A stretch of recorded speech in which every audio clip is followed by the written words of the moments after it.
Olá, na aula de reconhecimento de padrões de hoje, nós vamos estar falando sobre aprendizagens não supervisionadas. Só para a gente lembrar um pouquinho o que a gente vem falando de técnicas de aprendizagem de máquina, vamos falar sobre metodologias supervisionadas e não supervisionadas. Dentro das metodologias supervisionadas, vamos falar de classificação, e nas metodologias não supervisionadas, nós vamos falar sobre clusterização. Hoje a gente vai falar especialmente sobre um método de clusterização e também depois nós vamos começar a falar sobre avaliações a respeito desse tipo de clusterização ou agrupamento. Bom, só para a gente lembrar um pouquinho, né, dos diferentes tipos de aprendizagem que a gente pode ter, diferentes tipos de modelo. Dentro da supervisionada e não supervisionada, né, a gente tem classificação, clusterização e regressão. Dentro de cada uma delas, a gente tem um conjunto de métodos. Aqui a gente está dando apenas alguns exemplos, mas existem muitos outros métodos, tá? Eu estou falando aqui de SVM, do Discriminant Analysis, da Naive Bayes e do Nearest Neighbor, tá? Com relação à regressão, a gente pode falar um pouquinho sobre os métodos de Ensemble, árvores de decisão e as redes neurais. E no caso de clusterização, especialmente que a gente vai falar hoje, nós vamos falar sobre K-médias, clusterização hierárquica, Gaussian Mixture, Markov Hidden Model e as redes neurais também, tá bom? Só para a gente lembrar um pouquinho, quando a gente falava de aprendizagem supervisionada, a gente falava de utilizar uma técnica de aprendizagem de máquina, e para utilizar esse modelo de aprendizagem de máquina, a gente precisava de uma entrada e de uma saída. Então, essa entrada e essa saída, ou a resposta do que deveria ser a sua aprendizagem de máquina, resulta numa nova saída, que pode ser um modelo ou pode ser uma regra de classificação. O que implica que na aprendizagem supervisionada, a gente precisa conhecer algumas saídas, a gente precisa conhecer o que a gente chama de rótulos a respeito da resposta do seu sistema. E são esses rótulos que vão auxiliar o seu modelo de aprendizagem, que vão auxiliar o seu modelo, né, vão auxiliar os seus métodos a gerar modelos para essa aprendizagem. No caso da aprendizagem não supervisionada, a gente tem um conjunto de dados e a gente gostaria de ter uma saída utilizando esses modelos, mas nós não temos saídas relacionadas ao tipos de dados ou classificações que a gente pode ter. Então, no caso da aprendizagem não supervisionada, a gente, dado uma entrada, a gente utiliza um conjunto de técnicas e modelos e a gente espera uma saída. O objetivo aqui é encontrar padrões no seu conjunto de dados e construir uma nova representação para esse conjunto de dados, tá? Uma representação nova e também de algum modo útil, né? Na aprendizagem não supervisionada, a gente está falando de situações em que você tem um conjunto de exemplos, mas você não conhece as categorias que estão envolvidas nesse exemplo. Então, o que a gente pode fazer uma vez que a gente tem um conjunto de dados? Nesse tipo de aprendizagem, não é fornecido nenhum rótulo, de modo que o aprendizado não supervisionado, ele busca padrões escondidos nos seus dados. Então, ele pega o seu dado e retorna uma saída, buscando padrões dentro dos seus dados. Basicamente, ele extrai inferências do seu conjunto de dados, que consistem em dados de entrada sem respostas marcadas. Os algoritmos de agrupamento, eles justamente tentam fazer isso, detectar grupos de objetos que são similares ou detectar características similares em um conjunto de dados. E além de agrupar, eu posso também gerar situações em que a gente chama de redução de dimensionalidade, onde a gente tenta simplificar o dado sem perder nenhum tipo de informação. Então, a gente reduz um pouco um conjunto de informação sem perder. A gente falou um pouco sobre isso nas aulas anteriores a respeito de redução de dimensionalidade, mas a gente vai falar mais ainda sobre isso depois, ok? Alguns exemplos bem comuns de aprendizagem não supervisionada que a gente tem por aí são exemplos de redes sociais, onde a gente tem grupos de usuários que possuem características incomuns, que eles estão separados ou eles estão agrupados de acordo com alguma característica que é interessante. A gente tem vários exemplos, por exemplo, em segmentação de mercados, onde a gente tem empresas que agrupam, como se diz, usuários, baseado nas métricas de compras, por exemplo, dos usuários. Então, você tem um conjunto de pessoas que está acostumado a comprar um certo tipo de roupa, então eles agrupam pessoas por esse tipo, agrupam pessoas por quantidade de valor gasto, por datas, por dias que você gosta de comprar, ou então eles podem agrupar também produtos. Eles agrupam produtos com base na margem de lucro, na velocidade de venda, no custo desses produtos. E a partir desses agrupamentos, eles conseguem tirar decisões. Então, eles agrupam informações que são semelhantes e buscam tirar conclusões ou decisões a partir desse conjunto de grupos, tá bom? Um outro exemplo que a gente pode ter de aprendizagem não supervisionada é isolar regiões dentro de fotos com valores, com base nos valores do próprio pixel, que a gente chama de segmentação. Então, um dos jeitos de realizar segmentação em imagens é utilizando algoritmos de agrupamento, agrupar pixels que tenham cores parecidas. Então, acaba sendo um tipo. Bom, o fator principal quando a gente fala de agrupamento ou quando a gente começa a falar de algoritmos de clusterização é imaginar um conjunto de pontos, como esses que a gente tem na tela, e esse conjunto de pontos, a grande pergunta que a gente faz é como que a gente pode agrupar esse conjunto de pontos e por que a gente tem que estudar esse tipo de problema? Bom, a resposta à primeira pergunta é como que a gente pode agrupar? A gente pode tentar buscar características ou atributos que sejam semelhantes dentro desse conjunto de pontos e agrupar por similaridade, que a gente chama. A resposta à segunda pergunta, por que estudar esse tipo de problema, é que a gente consegue, a partir de diversos tipos de agrupamento, utilizar essas informações de alguma forma inteligente, seja para ajudar pessoas, pensando em pessoas que tenham problema de saúde, agrupar pessoas que tenham problemas de saúde semelhantes dentro do seu plano de saúde e poder oferecer alternativas diferenciadas, ou seja, mesmo classificando notícias de jornal. Então, você coloca pessoas que têm gostos semelhantes em grupos semelhantes e você indica por exemplo, jornais ou leituras para essas pessoas de acordo com o grupo em que elas pertencem. E esse grupo pode ser o mais diverso possível, desde idade até sexo e posição social, né, que também está bastante relacionado ao tipo de produto que você acaba consumindo. Tá? Então, uma das grandes perguntas que a gente tem é, dado um conjunto de informações, aqui eu vou fazer de conta que essas informações são pontos, tá? Para poder ficar fácil da gente visualizar como que a gente realiza essa separação. Então, dado esse conjunto de pontos, a grande pergunta é como que a gente organiza esse conjunto de pontos? E uma das respostas é tentar organizar o conjunto de pontos que possuem objetos similares. E essa similaridade dentro do seu grupo, ela pode ser diversos tipos de similaridades. Então, uma das coisas que a gente pode fazer é agrupar por objetos similares. Uma coleção de objetos são similares entre si e eles têm que ser diferentes dos objetos pertencentes a esse outro agrupamento. Esse agrupamento, a partir de agora, a gente pode também chamar de cluster. Essa palavra em inglês é bastante usada. Quando vocês forem usar isso em tese, dissertações, utilizem a palavra agrupamento, ou se forem utilizar cluster em inglês, utilizem sempre itálico para ficar claro do que é que você está falando, tá? Para que você não utilize isso de forma errada.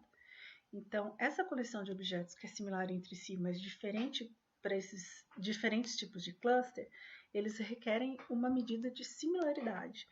porque para que a gente determine quão similar é um objeto, para que ele esteja ou pertença ao mesmo grupo, a gente precisa definir qual é a medida de similaridade que a gente vai usar. Existem vários tipos de medidas de similaridade que podem ser feitas.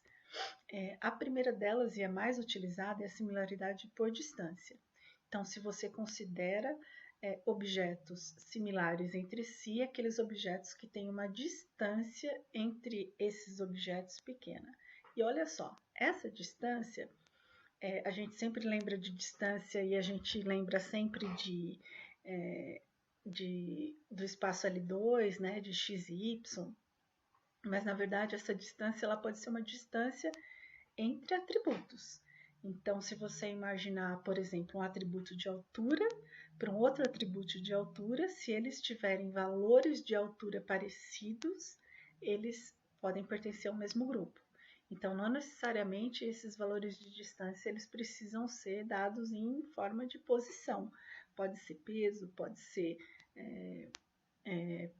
idade, pode ser inúmeros outros valores, tá ok? Além da distância, uma outra medida muito forte dentro dos clusters são conectividade e intensidade. Então, nós podemos caracterizar objetos como similares entre si, baseados na sua conexão, ou seja, na sua proximidade, e também baseado na intensidade dos valores dos pixels. E aí, agora a gente está começando a falar de imagem. Então, a gente já está começando a pensar em imagem. Pixels que tenham intensidades semelhantes podem estar dentro de uma mesma classe. E essa classe, a gente pode pensar, quando a gente fala de segmentação semântica, a gente pode pensar em objeto, camisa, bicicleta, sofá, a gente pode pensar em objetos maiores e chamar isso de um único cluster, tá? Então, entendam que agrupar ou clusterizar esses objetos similares é muito mais do que pensar somente em distâncias e posições. É claro que os exemplos que a gente tem são basicamente relacionados a isso, porque fica fácil de visualizar, mas a similaridade é medida baseada em vários atributos, tá? Quanto menor o valor observado, mais parecidos são os objetos. Então, a similaridade, ela mede essa semelhança entre os objetos. Um exemplo é a distância euclidiana entre dois pontos. Quando eles estão muito próximos, a distância euclidiana entre eles é pequena. Tá? E a gente tem também uma outra medida que a gente chama de dissimilaridade, que quanto menor o valor observado, menos parecido é o objeto. Então, ele é o contrário da similaridade. Um exemplo é o coeficiente de correlação. É muito importante a gente ter essa noção de que similaridade não é igual, tá? Aqui a gente tem um exemplo, eu botei um exemplo bem engraçado para vocês notarem que quando a gente bate o olho nas imagens, a gente consegue identificar que a imagem da esquerda, que a moça e esse cachorro, eles são muito semelhantes, mas eles não são iguais, inclusive um é uma pessoa, o outro é um cachorro, né? E a mesma coisa aparece aqui na imagem da direita. São objetos similares, mas que não são iguais. Por que isso é importante? Porque tem que ficar claro para vocês que quando a gente está clusterizando ou gerando esse conjunto de objetos dentro de um mesmo agrupamento, a gente está fazendo uma medida. E eles são semelhantes baseados nessa medida. Eles não são objetos exatamente iguais, eles têm essa medida como um ponto de semelhança entre eles, tá ok? Muito importante lembrar disso, tá? Bom, o agrupamento, como eu disse, ele é feito com base numa medida de similaridade. Quando a gente fala de métricas de distância, a gente pode falar de pelo menos umas 4 distâncias diferentes que a gente pode usar. Uma das mais usadas é a distância de Manhattan, mas a gente tem a distância euclidiana, que é a distância quadrática que a gente conhece. A gente tem a distância de Manhattan, que é essa distância do CityBlock que considera as distâncias em x e y. E a gente tem a distância de Minkowski, que é uma distância que depende de um parâmetro r, onde R é um raio considerado ao redor dos pontos, tá? Então, a gente tem diferentes tipos de distância. André, eu posso usar qualquer uma? Sim, você pode usar qualquer uma. Essas medidas de distâncias podem ser usadas de novo para qualquer tipo de atributo, inclusive. Existem diferenças entre elas? Sim, existem diferenças. Em algumas situações, uma é melhor que a outra. E fazer essa avaliação das distâncias também é bastante importante. O que acaba acontecendo, às vezes, é que a pessoa calcula a distância básica, que é euclidiana ou a de Manhattan. Por que de Manhattan? Porque você não tem quadrado, então você acaba tendo um cálculo mais rápido desse tipo de distância, então acaba sendo uma das mais utilizadas, tá? Okay? Apesar da euclidiana ser o que a gente mais conhece. Bom, nós vamos falar, e vou tentar falar aqui na disciplina para vocês, pelo menos desses 5 métodos de aprendizagem não supervisionada, tá? Na verdade, o terceiro método, que é o DB-Scan, eu vou deixar por conta do Diego, que vai falar para a gente sobre isso. No primeiro método, a gente vai falar que é o CAMEDES, é um modelo de aprendizagem não supervisionada que é baseado em centroides. Nós vamos falar do método de clusterização hierárquica, que é um modelo baseado em conectividade. Então, aqui é distância, aqui é conectividade, e o DB-Scan, que é um modelo baseado em densidade. E a mesma coisa com o Gaussian Mixture Model, que também é um modelo baseado em distribuição agora, basicamente em densidade. E o último dos modelos, que é o de redes neurais, não é aquela rede neural que a gente conhece, mas sim uma rede neural que é auto-organizável, é uma rede neural diferenciada, tá ok? Bom, nós vamos iniciar aqui a nossa fala falando sobre algoritmos de CAMEDES, e realmente eu vou falar bastante detalhes a respeito do algoritmo. Então, por quê? Porque a partir do CAMEDES existem inúmeras variações de algoritmos, e a grande maioria dos algoritmos de aprendizagem não supervisionada não é que são baseados no CAMEDES, mas eles lembram conceitos que são utilizados dentro do CAMEDES. Então, a gente vai falar bastante sobre ele, tá? Bom, o agrupamento CAMED, ou K-means clustering, é a técnica mais simples, de clusterização não supervisionada. Então, é um tipo de modelo que eu consigo agrupar informações e não preciso conhecer informações a respeito desse agrupamento. Então, eu não preciso ter respostas de saída a respeito desse agrupamento. Simplesmente tenho um conjunto de dados e vou agrupá-los de acordo com alguma característica. Como que funciona esse algoritmo? Consiste em fixar k-centroides de forma aleatória em um grupo de pontos. Então, imagine que eu tenho esse conjunto de pontos e eu tenho que delimitar para esse conjunto de pontos 2 centroides. Então, k é igual a 2, onde k é o número de centroides que eu vou escolher. A segunda etapa esses centroides foram inseridos de forma aleatória. A segunda etapa do clustering é associar cada indivíduo do meu sistema ao centroide que está mais próximo. Então, aqui eu vou usar uma regra de distância e vou calcular a distância quadrática. Então, o que eu faço aqui é, como meus centroides têm cores diferentes, eu atribuo cada ponto de uma determinada região a um centroide, ao seu centroide mais próximo. O que indica que eu tenho que calcular para cada ponto a distância do centroide rosa e do centroide verde, tá? Então, eu tenho que calcular a distância de todo mundo até os 2 centroides. No terceiro passo, uma vez que eu atribuo um conjunto de pontos àquele centroide, eu agora recalculo o centroide baseado naqueles indivíduos que foram coloridos com aquela, eu vou chamar de classe, né? Mas com aquele grupo, tá? Com aquele cluster. Então, eu recalculo os centroides. Quando eu recalculo os centroides baseado no conjunto de pontos, o centroide ele vai mudar de posição. Tá? Então, o centroide muda de posição Quando o centroide muda de posição, eu vou lá novamente e associo cada indivíduo ao seu centroide mais próximo. Então, eu mudei o centroide, então os objetos que estão ligados a esse centroide também podem mudar. Então, eu recalculo essa associação dos indivíduos e recalculo novamente os centroides. Quando que eu paro, né, esse algoritmo interativo? Eu paro quando os meus centroides param de se mover, ou seja, quando eles estão praticamente numa região que a gente chama de região estável e ele deixa de se movimentar.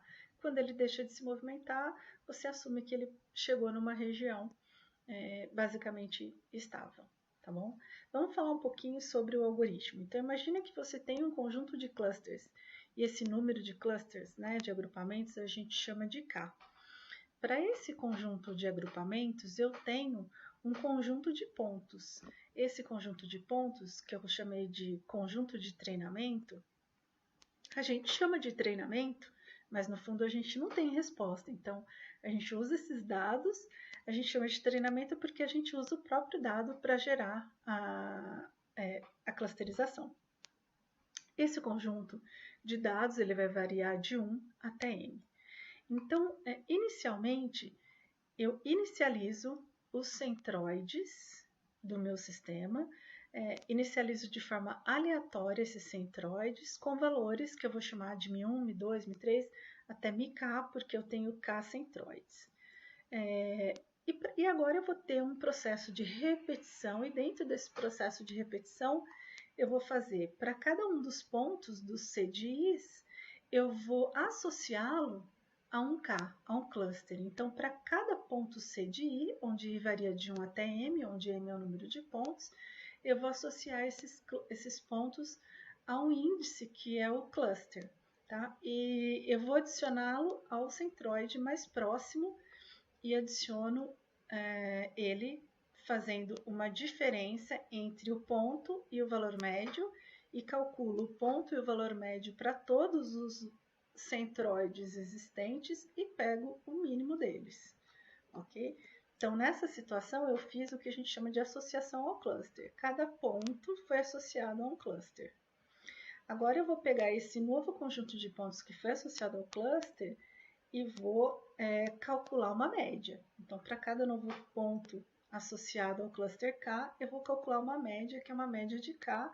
Então, eu vou fazer isso aqui variar de 1 até K, onde K é o número de clusters. E aqui eu tenho uma nova média, de tal forma que eu vou ter a minha movimentação do centroide. Esse processo ele vai se repetir de forma interativa enquanto o meu centroide estiver se movimentando. Um algoritmo bastante simples, né? Ele é simples, mas ele realmente tem aí um poder bem interessante e ele é realmente bastante utilizado, tá? Agora que eu vi aqui que ficou com um errinho. O K-médias, na verdade, se vocês olharem, quando a gente busca o mínimo para essas distâncias, o que a gente está realmente fazendo ali é um processo de otimização. Pensando no algoritmo de otimização, eu tenho que os Cs são os índices do clusters para cada um dos pontos e o Mi é o valor médio, né, desse centroide. Então, eu tenho uma função objetivo. Quem é a minha função objetivo? A minha função objetivo é o que a gente chama de função J, é a somatória das diferenças entre cada ponto e o seu cluster, e eu vou escolher o mínimo. Então, eu tenho aqui uma função diferença, que é a função que eu quero minimizar, tá? Basicamente, o que a gente está procurando é uma função de otimização, assim como eu já comentei com vocês, que a grande maioria dos nossos códigos das funções são de otimização. Construindo essa função custo, né, que a gente chama de função custo dentro da otimização, a função custo é a diferença para cada um deles e eu vou lá e capturo o menor. E para isso existem inúmeras técnicas aqui de buscar esse mínimo da sua função custo, ok? Só para lembrar. Bom, a gente tem alguns problemas dentro do algoritmo do K-médias. A gente tem problemas, por exemplo, relacionados à inicialização do algoritmo e a gente tem problemas para definir o número K, porque vocês viram que o número de clusters ele é necessário dentro do seu código. Então, você precisa definir o número K, que é o número de clusters. Primeiro, vamos falar um pouquinho sobre como inicializar o algoritmo. Existem várias formas de tentar modificar essa inicialização do algoritmo. Em 1965, o Forg sugeriu que essa inicialização ela fosse aleatória. Então, você tinha K clusters, que era menor que o seu número de pontos, e você aleatoriamente pegava um valor K dentro dos seus exemplos de treinamento. Então, você imagina que esses pontos fazem parte dos meus pontos e ele aleatoriamente escolhia alguém dentro do seu conjunto de amostras. Tá? Essa foi a proposta do Forg. E isso gera, por exemplo, um exemplo como esse aqui, onde a gente tem um conjunto de pontos, né, que basicamente você não consegue ver diferença nenhuma, e dentro do algoritmo o que ele faz é rodar essa clusterização baseadas numa inicialização aleatória como essa. Um grande problema dessa inicialização aleatória é que você, como o algoritmo do K-médias depende de distâncias, você pode gerar resultados de clusterização totalmente aleatórios ou diferenciados para diferentes valores de inicialização. Então, uma das propostas que o Forg fez foi que ao invés de você realizar uma única inicialização aleatória, você fizesse alguma coisa como 100 inicializações aleatórias, onde você rodaria o K-médias. Nessa situação em que você roda o K-médias, você computa a sua função custo, né, para cada um deles, e você usa, depois que você rodou isso aqui 100 vezes, você vai lá e pega o agrupamento que teve a menor função custo como início do seu algoritmo de K-médias. Tá? Então, olha só, isso aqui é para inicializar o seu algoritmo. Então, você roda o algoritmo 100 vezes e dentro dessas 100 execuções que você teve, você busca a mínima função custo, né, dentro da sua função e utiliza essa função custo como inicialização do seu algoritmo. Isso foi uma ideia bastante importante para a época e isso ainda é utilizado, tá bom? Isso ainda é bastante utilizado. A gente pode melhorar?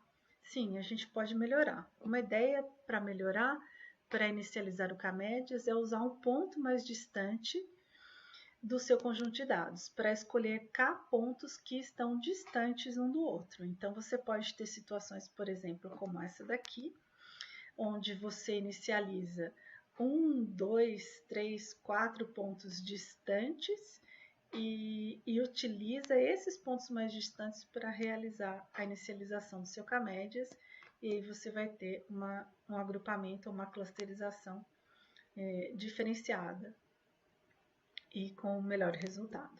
Tá? Qual é o grande problema disso? O grande problema é que se você tiver pontos dentro do seu sistema que a gente chama de outliers, pontos que são muito fora do seu conjunto de dados, esses pontos outliers eles vão fazer parte do seu K-médias e eles podem ser esse primeiro ponto da inicialização.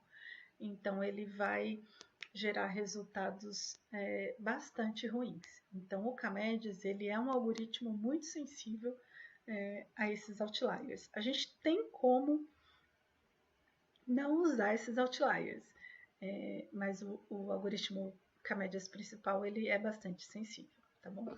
Existe um outro jeito de melhorar ainda essa inicialização dos seus dados? Um outro jeito de melhorar essa inicialização é usando o K-médias++, onde você escolhe cada ponto aleatoriamente e esse ponto ele tem uma probabilidade proporcional ao quadrado da distância dos centros que já foram escolhidos. Então, você consegue ter uma distribuição um pouco melhor desses pontos aleatórios e a sua inicialização é melhor. O que eu li é que esse tipo de inicialização é usado no Camédias do Python, do Scikit, né? O Python tem uma biblioteca, e o Python tem as bibliotecas da área de Machine Learning, que foi uma das coisas que eu não falei nada até agora. Eles têm uma que se chama Scikit-learn, ele tem uma que se chama Scikit-image, que tem imagens, então ele possui várias bibliotecas que possuem algumas dessas funções já implementadas. Tá? Bom, então, como melhorar a inicialização? Fazendo essas, por exemplo, sem inicializações. Tá? Aqui eu apresento um exemplo da segmentação de regiões usando o algoritmo de Camédias. Aqui eu tenho uma imagem original e aqui eu tenho uma imagem que ela utiliza K igual a 10. Então, eu tenho 10 regiões. É como se eu imaginasse que eu tenho 10 intensidades diferentes, porque a segmentação que a gente está fazendo é com relação à intensidade e não a distância. Então, se vocês olharem, a gente tem mesmas regiões com mesmas intensidades aqui desse azul mais claro, do amarelo mais claro, do amarelo mais escuro, de uma outra região do amarelo, de uma região do azul e de diferentes regiões. Aqui nesse caso eu vou ter 10 regiões distintas. Então, como que o algoritmo funciona? Ele captura as informações de cores que eu tenho aqui do meu lado esquerdo, coloca isso, imagina que ele pega essas cores e coloca num gráfico, e a clusterização que eu faço é nesses pontos de cores. Então, ele pega cores próximas, com distâncias, né, menores entre si. Então, a 240 e a cor 242, elas estão próximas. Tem uma distância pequena, então provavelmente elas vão fazer parte desse mesmo cluster. Tá? Então, a informação que eu coloco ali no meu gráfico para clusterizar é a intensidade. Aqui eu tenho uma informação de K igual a 3, onde K é o número de classes. Vocês conseguem identificar que a gente tem somente 3 cores, porque cada cor é uma classe, então a gente está representando aqui três classes diferenciadas, e o que ele fez foi juntar cores que são parecidas. Então, ele juntou, por exemplo, essas cores todas do rosto aqui, uma, duas cores distintas, ele colocou uma única cor, que é a cor mais clara, que foi para o braço, inclusive ficou o amarelo, são as cores bastante parecidas, tá ok? Esse é um dos resultados que a gente pode ter usando Camédias, não com relação à posição. Esse aqui é um outro resultado que a gente tem com relação ao Camédias. Aqui nesse caso, a gente está juntando em cluster cidades que tem uma característica parecida. Então, a gente tem 4 clusters distintos com cidades dos Estados Unidos. Se vocês olharem aqui, a gente tem um atributo e aqui um outro atributo. Eu não sei qual atributo que é esse, mas eles capturaram essas informações e plotaram para cada cidade esses 2 atributos, e eles notaram que essas cidades, de acordo com esses atributos, conseguem formar 4 clusters de formas separadas. Tá? É um outro exemplo aqui. Nós temos variações. Vou mudar um pouquinho a minha. Nós temos variações do algoritmo Camédias. Nós temos o K-medianas, que em vez de calcular a média para cada cluster, a gente calcula a mediana, e esse valor é colocado no centroide. Então, a gente tem uma certa diferença aí, a gente minimiza o erro em todos os clusters em relação à norma 1 da distância métrica, tá? Em oposição ao quadrado, que é o que a gente normalmente usa quando a gente faz o Camédias, que é a norma 2, né? E no caso do primeiro, a gente usa a norma 1. Tá? Sim, eu vou ter uma diferença, porque a mediana, em algumas situações, ela atua de forma melhor do que a média. Então, por isso que é muito importante você conhecer o seu conjunto de dados. Vocês entendem que a gente não pode simplesmente ir fazendo os agrupamentos sem entender muito bem por que as regras funcionam. A gente tem uma outra variação do Camédias, que é o Camedoides, que em vez de calcular a média para cada cluster, a gente calcula o medóide.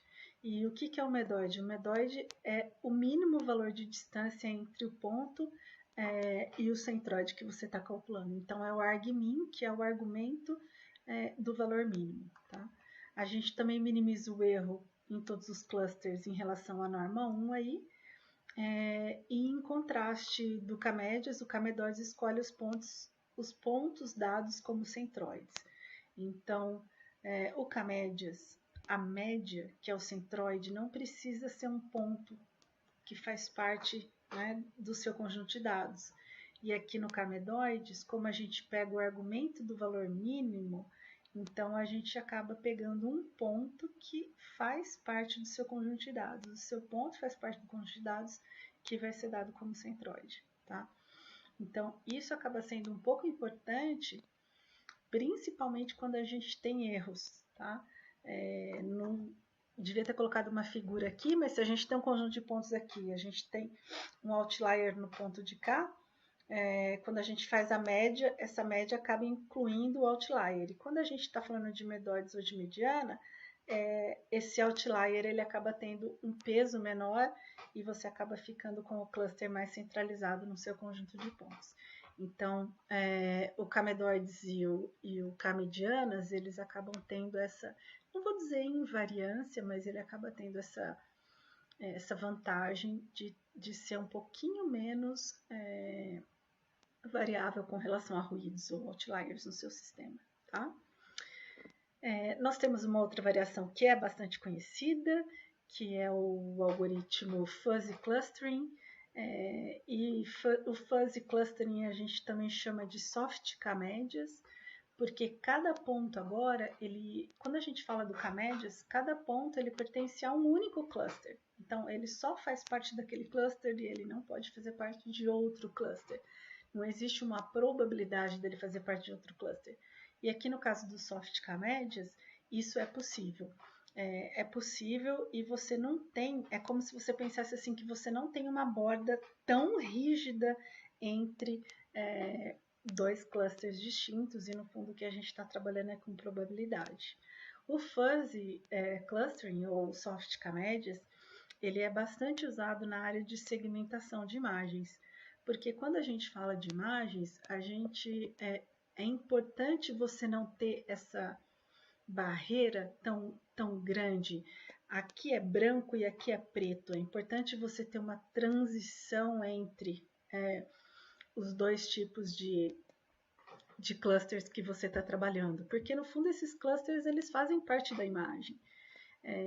E essa clusterização diferenciada, né, ou você ter essa probabilidade de ser um ou ser outro, é bastante usado quando a gente trabalha com as cores. Então, aqui, se você pensar entre fazer parte de uma classe ou não, quando a gente tem o K-médias, ou ele é 1 ou ele é 0. E aqui a gente tem uma função, olha, que ela tem uma certa chance, uma certa probabilidade de fazer parte de outras classes. Então, a gente tem regiões em que você tem verde e vermelho. Então, que o seu objeto pode ser uma coisa ou outra coisa, tá? Então, esse é o chamado Soft K-médias, bastante usado em segmentação de regiões por meio de algoritmos de clusterização. Nós temos o algoritmo DB-Scan. Eu não vou falar muito sobre ele de novo aqui, né? Vou só falar o que ele é. Ele é um algoritmo de agrupamento baseado em densidades e ele consegue ser invariante, não invariante, mas ele tem uma certa invariabilidade com relação a ruído.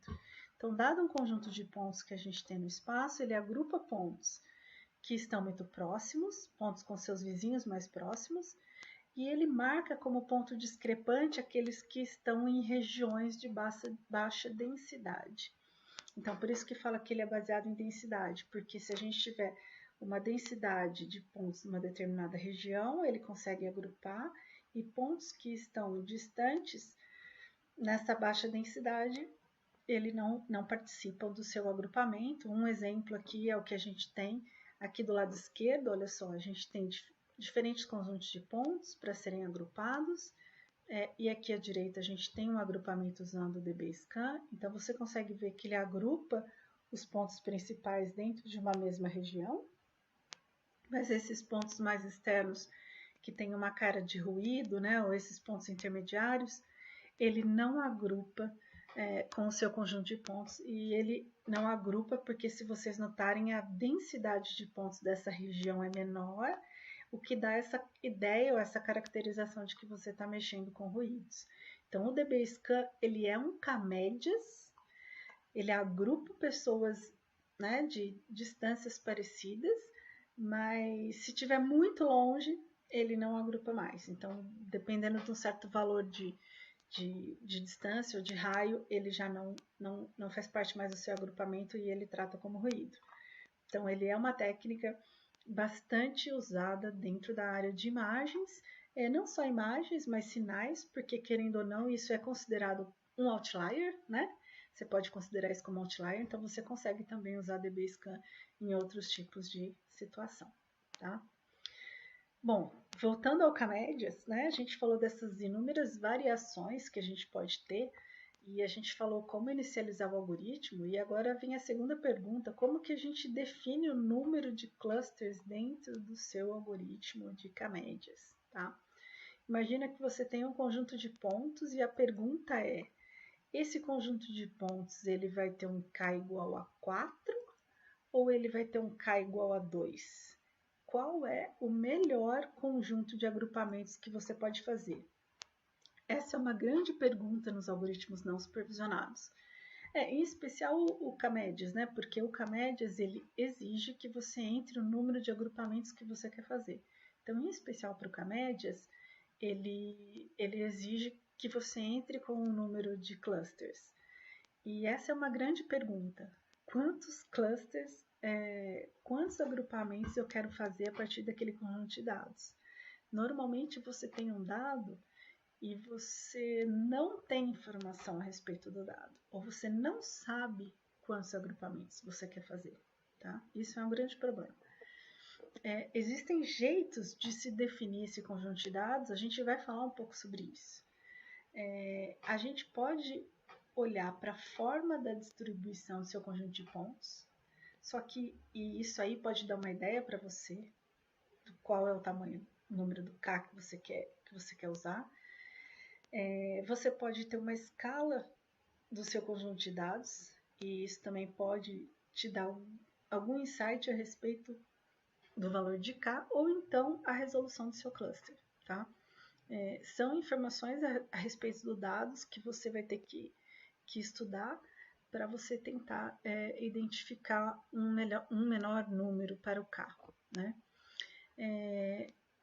Uma das alternativas que a gente pode fazer é tentar diferentes valores de K e olhar para esses diferentes valores de K a mudança da distância média do centroide, conforme eu aumento o número de Ks.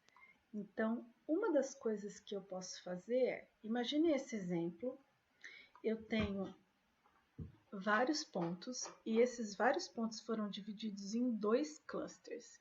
Então, eu comecei primeiro com 2 clusters. Então, para esses 2 clusters, eu calculei as distâncias de todo mundo e verifiquei como que as distâncias de cada centroide para esses clusters estavam em relação ao número de pontos. Olha só, esse é o cluster, o centroide está aqui e as distâncias, são grandes, correto?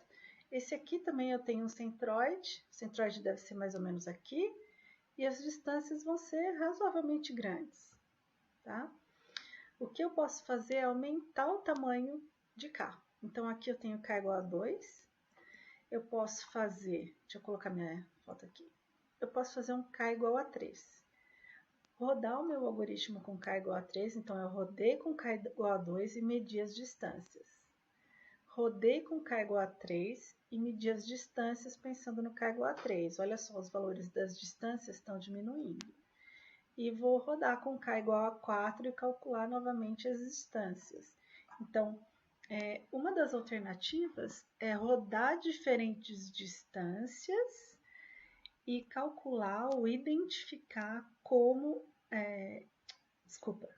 rodar diferentes números de agrupamentos, então agrupamento 2, 3 e 4, e para cada um desses agrupamentos calcular a distância do médio, né, do ponto médio até cada um dos pontos e capturar essa distância média, tá?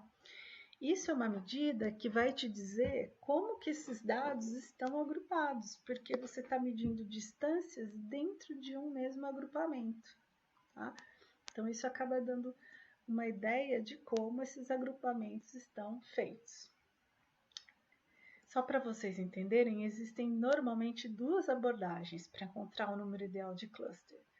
A primeira delas, a gente conhecer o domínio, e a segunda é baseada nos dados, nas informações. Quando a gente conhece o domínio, a gente conhece informações a respeito dos dados e sabe quantos clusters a gente pode ter. Imagine que a gente tem um conjunto de páginas web ou de e-mails e a gente quer separar em spam e não spam. Então, a gente sabe que a gente tem duas classes, e-mails que são spam e e-mails que não são spams. Então, a gente sabe que K vai ser igual a 2. Então, são informações que a gente pode sim ter dos dados, né? Previamente dos dados. Ou a gente pode ter essa abordagem baseada nas informações que são baseadas nos dados. Se o conhecimento do domínio não estiver disponível, a gente tenta usar métodos matemáticos para descobrir qual é o tamanho certo desses classes ou números certos. O primeiro dos métodos é o empírico. Então, no método empírico, a gente encontra o número de clusters e ele vai ser a raiz quadrada do n sobre 2, onde n é o número de pontos, tá? De modo que cada cluster vai conter raiz quadrada de 2 vezes o n. Então, basicamente, você pode trabalhar a respeito do tamanho de pontos. É um modo empírico de se fazer isso, mas em muitas situações acaba funcionando, tá? Uma outra... eu deixei aqui em português, agora que eu vi. Um outro método que a gente pode usar é o método do cotovelo, chama método de Welbow, tá? Ele mede a variância dos dados dentro do cluster e ele é uma medida de compactação do cluster. Quanto menor a distância de variância dentro do cluster, maior a compactação que a gente vai tá fazendo. Na verdade, a gente monta uma função que retorna a função custo para cada tamanho de cluster. Então, o valor da função custo, né, do nosso K-médias, para 1 cluster, 2 clusters, 3 clusters, 4 clusters. Essa região aqui, que ele chama de cotovelo, é a região onde a gente tem o melhor valor de K, porque a gente começa a ter uma função custo, ó, que é praticamente constante. De tal forma que depois disso, a função custo ela vai ficar constante. Então, essa região onde ele vai se chamar de cotovelo, que é o mínimo, elbow, é o momento onde você determina qual o seu melhor valor de clusters, tá? Para o seu sistema. O método de K-médias, ele tem algumas desvantagens. A primeira desvantagem é que você precisa conhecer o número de clusters. Ou se você não conhece o número de clusters, você usar uma das metodologias anteriores para poder calcular. Uma outra desvantagem é que ele é muito sensível aos outliers. Então, como eu falei aqui eu coloquei um exemplo mais visual dos outliers. Você tem um conjunto de pontos, você tem outro conjunto de pontos e você tem um outlier aqui, que seria um ruído, um erro, né, no seu sistema, uma medida que, na verdade, não faz parte do seu conjunto de dados. E, por algum motivo, você tem ela armazenada ali naquela situação. Isso acontece muito quando a gente tem muito conjunto de dados muito grandes ou quando a gente tem sensoriamento. Porque os sensores, em algumas situações, eles podem ter erros, né? Erros de captura da informação, e a gente acaba tendo outliers. Então, o K-médias, quando eu tenho outliers, ele acaba tendo muita sensibilidade e esse ponto acaba influenciando muito na hora de fazer as minhas classes, tá? Uma outra desvantagem do Camédias é que ele é bastante sensível a sementes e sensível à sua estrutura de dados. Então, imagina que eu tenho aqui uma situação como essa, que visivelmente a gente consegue ver que são duas classes, né? Uma, duas, mas se você colocar a semente em algumas regiões, como essas daqui, ele vai formar dois clusters e dividir isso aqui ao meio. Então, o Camédias, apesar de ser bastante útil em inúmeras situações, ele acaba tendo essa grande sensibilidade aos seus pontos iniciais, por isso aquela inicialização de rodar 100 vezes para cada um deles, tá? Acaba sendo uma grande alternativa. Bom, essas são as referências e na próxima aula a gente vai falar um pouquinho sobre como que eu posso medir essa qualidade dessas informações que foram agora agrupadas. Ok? Até logo, tchau!